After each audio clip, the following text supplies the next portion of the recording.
నమస్తే సార్. ఇప్పుడు ప్రియుడితో అడ్డొస్తాడని చెప్పి 2 ఏళ్ల బాబుని తల్లి అయితే చంపేసింది. సో దీని గురించి మీరు ఏం మాట్లాడతారు? అది యాక్చువల్గా అయితే మా తల్లి అనకూడదు, దాన్ని మనిషి అనకూడదండి.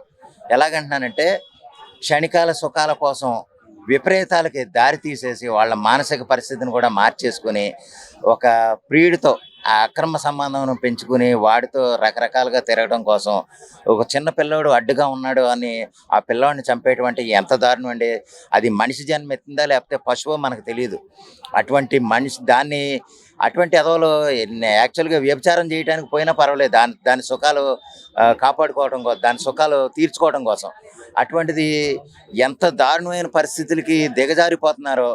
ఒకప్పుడు అడవిలో అలాగేమన్నా ఉండేయేమో, కానీ ఏంటంటే ఇప్పుడు మా మనుషుల్లో కూడా అంటే ఇది ఒక అడవిలో పెరుగుతున్న మానవ మృగాల కింద వీళ్ళని చెప్పాలి. అటువంటి ఎదవలో నిజంగా చట్టం అనేది కరెక్ట్గా పనిచేస్తేనండి ఇటువంటి ఎదవలను అక్కడే ఉరి తీసేయాలన్నమాట. ఎందుకంటే నీకు మొగుడు సచ్చాడే ఎదవా, నీకు పిల్లోడు ఉన్నాడు, నీకు పిల్లోడు అడ్డొచ్చాడా, లేకపోతే పిల్లోడిని ఏమన్నా కాసేపు ఎవరైపోయావు, అతను చంపేయాల్సిన ఆ పిల్లోడిని చంపేసి నీ సుఖాల కోసం ఎంతసేపు ఎడుతావు నువ్వు అని గట్టిగా నిలదీసి చుట్టుపక్కల సమాజం ఇదివరకు ఉండేదండి. యాక్చువల్గా ఇటువంటివి చేస్తే కనుక చుట్టుపక్కల వాళ్ళు వచ్చి అవసరం శుభ్రంగా చెట్లు కట్టి శుభ్రంగా తన్నేసేవారు.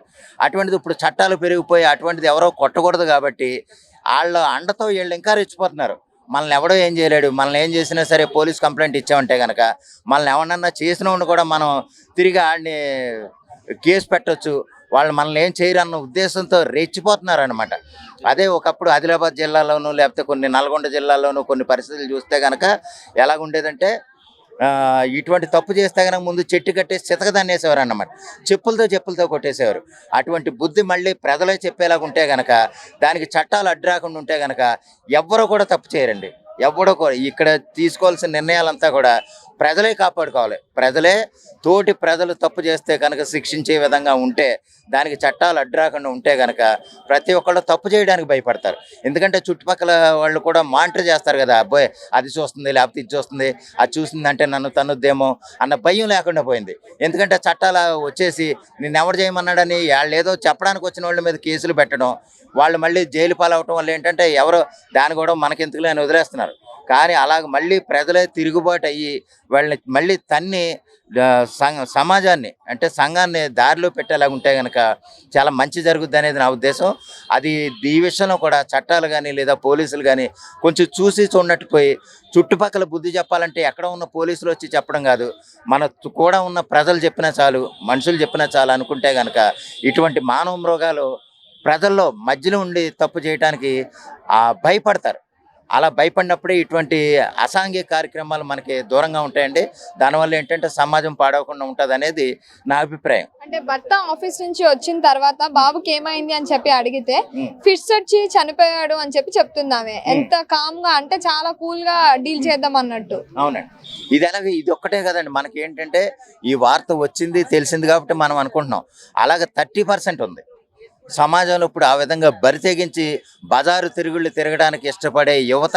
అంటే అటు పెళ్ళైన వాళ్ళు, యువత అంటే యువత కాదు, పెళ్ళైన వాళ్ళు అంటే ఆడవాళ్ళు అవ్వచ్చు లేదా ఎక్కువగా మగవాళ్ళు అవ్వచ్చు, ఎవరైనా ఈ విధంగా అంటే ఎక్స్ట్రా మ్యారిటల్ అఫైర్స్ పెట్టుకోవడానికి ఎక్కువ ఇదైపోతున్నారు. ఆ విషయంలో అంటే చుట్టుపక్కల ఉన్న వాళ్ళు కనుక గట్టిగా చర్యలు తీసుకుని వాళ్ళు ఏదైనా తప్పు చేస్తే ముందు వీళ్లే శిక్షించేలాగా ఉంటే కనుక ఇటువంటి తప్పులు జరగవు అనేది నా ఉద్దేశం అమ్మ. ముఖ్యంగా ఎందుకంటే ఎక్కడో వచ్చి పోలీసు వచ్చాడు అనుకోండి, ఇదిగోండి నన్ను నువ్వెవరమ్మా కొట్టడానికని పోలీసులు కొట్టిన వాళ్ళ మీద ఇదవుతారు. అలా కాకుండా చుట్టుపక్కల ప్రజలే బుద్ధి చెప్పేలాగా ఉంటే, దానికి పోలీసులు కూడా అడ్డు చెప్పకుండా ఉంటే కనుక ఇటువంటి తప్పులు చాలా జరుగుతాయి. ఇదివరకు ఎప్పుడు కూడా పోలీసులు వచ్చేవారు కాదు. శుభ్రంగా ఇటువంటి తప్పు చేసినట్టు ఉంటే కనుక దాన్ని జుట్టట్టుకుని బయటకు ఈడ్చుకొట్టి చితకదన్నేసేవారు. చితకదన్న వీడియోలు కూడా మనం ఎన్నో చూసాం. అలాగ తోటి ప్రజలే బుద్ధి చెప్పేలాగా ఉంటే కనుక ప్రతి ఎదవా కూడా చాలా జాగ్రత్తగా వ్యవహరిస్తాడు అనేది నా అభిప్రాయం. అంటే ఈ మధ్య ఎక్కువగా హత్యలు కానీ ఏమైనా సరే అమ్మాయిలు లేడీస్ ఎవరైతే ఉన్నారో వాళ్ళ నుంచి ఎక్కువగా జరుగుతున్నాయి ఇలాంటి చంపడాలు ఇవన్నీ. సో అబ్బాయిలు ఏదైనా తప్పు చేస్తే వెంటనే యాక్షన్ తీసుకుంటారు, మరి అమ్మాయిలు లేడీస్ ఏదైనా తప్పు చేస్తే ఎందుకు యాక్షన్ తీసుకోవట్లేదు? ఎందుకు యాక్షన్ తీసుకోరంటేనమ్మా, ఇది చెప్పుకోలేని పరిస్థితిలో కొంతమంది ఉంటారు. ఎందుకంటే ఒక ఆడదాని చేతిలో మోసపోవటం మొత్తానికి అలా లెక్కేస్తే ఒక ఆడవాళ్ళని మోసం చేసి లేదా మాయ చేసి చేసిన వాళ్ళు ఒక 5% ఉన్నారనుకోండి, ఆడవాళ్ళ చేతిలో మోసపోబడి మొత్తం సర్వస్వం కోల్పోయిన వాళ్ళు 50% ఉంటారు.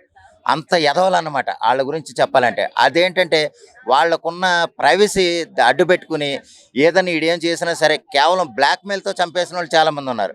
కేవలం బ్లాక్మెయిల్ చేసి చంపేసి వాళ్ళ అంటే ఎటు కోలుకోకుండా చివరికి ఎంతో ఉన్నా సరే అన్ని డబ్బులు లక్షలు లక్షలు పోగొట్టుకుని చివరికి చిన్న ఉద్యోగాల కోసం తిరిగి తిరిగి ఆ ఉద్యోగాలు పొందలేక ఆత్మహత్య చేసుకునే వాళ్ళు చాలామంది ఉన్నారు.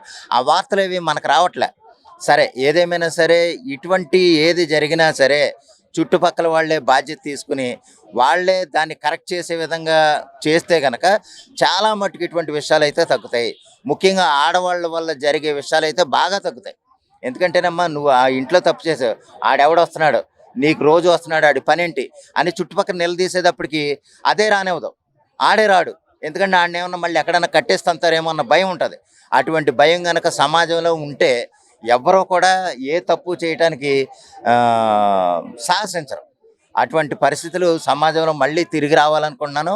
అదే మంచిదని నేను కోరుకుంటున్నాను. సో ఇలాంటి ఆడవాళ్ళకి ఎలాంటి శిక్ష అనేది పడాలంటారు? ఎలాంటి శిక్ష వేస్తే వీళ్ళు మారుతారు? ఎలా శిక్ష వేస్తే మారుతారంటేనమ్మా సింపుల్గా నేను పూర్తిగా ఇందాక చెప్పినట్టు పదే పదే చెప్పినట్టు ఏంటంటే వాళ్ళని జుట్టట్టుకుని బయటకు రోడ్డు మీదకి ఈడ్చేసి చెట్టు కట్టి వాళ్ళ బంధువులందరితోనూ తన్నించాలి ముందు. ఇటువంటి ఎదవ ఈ తప్పు చేసింది కాబట్టి దీన్ని ఈ విధంగా శిక్షిస్తున్నాం, ఇటువంటిది దీన్ని చూసైనా మరొకళ్ళు ఎవరో చేయకుండా ఉంటారని మేము భావిస్తున్నాం అని అక్కడే చెప్పులతో 10 మంది చితక తన్నితే గనక అంటే అది సామాజికంగా ఆలోచిస్తే చాలా తప్పేమో అనిపిస్తుంది. కానీ అది చేసిన తప్పు వల్ల ఎంతమంది బలైపోతున్నారు అన్న విషయం తెలుసుకున్న వాళ్ళు ఎవరైనా అది చాలా మంచి పని చేశారు అన్నట్టుగానే భావిస్తారు. ఆ విధంగా శిక్షలు అమలు చేయాలని నేను కోరుకుంటున్నాను.